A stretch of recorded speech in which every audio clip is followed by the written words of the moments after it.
Tonight, the Charlotte-Mecklenburg School Board is in the process of voting on boundary changes for many schools in the south part of the county. Yeah, the changes are being made to prepare for the 2 new schools that will open in the next couple of years to relieve overcrowding in the district. But the changes have been met with a lot of pushback. WCNC Charlotte's Julia Kaufman is live outside the government center with what we know. Julia, sounds like the meeting is still going on. Yeah, Colin, it's been a very long night. Public comment of parents and students speaking out about this proposed plan took over 2 hours, and they're actually giving their final speeches now, the board members, of their thoughts and the school staff's hard work on the map.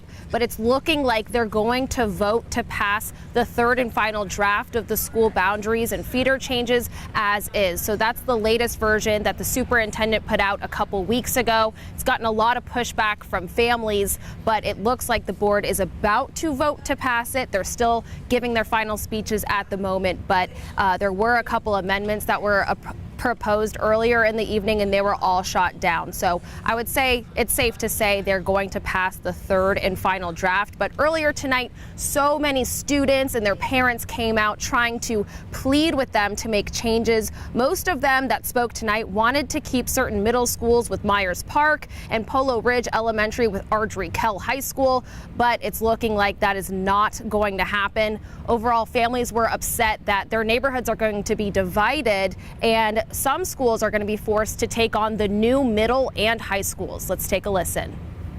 This plan makes no sense. I'm stuck in the middle, and it makes me sad and angry. Your job is to unite the families, not to divide. Our ask is simple: equitable change across our communities, where no one community should be tasked to open both new schools. Our petition showing discontent has 2,300 signatures. Can you show me 2,300 signatures in emails of people who are happy with draft 3? So lots and lots of comments similar to those that you just heard of parents urging for changes. But again, it's looking like no changes will be made to the final and 3rd draft, and the board is about to pass it. So they said that they heard them and they hear their complaints, but really school staff worked really hard on this map, and they can't make everybody happy. So a lot of people are upset tonight. We saw some people walk out of the meeting unhappy this evening, but let's say this map does pass as is, as we expect it to. Those changes will go into effect for the high schools when the new high school opens in August 2024. But if you're an incoming freshman, you have the choice of changing your school early so you're with your classmates before that change takes effect. So we're going to keep listening, and we'll be sure to update you guys online.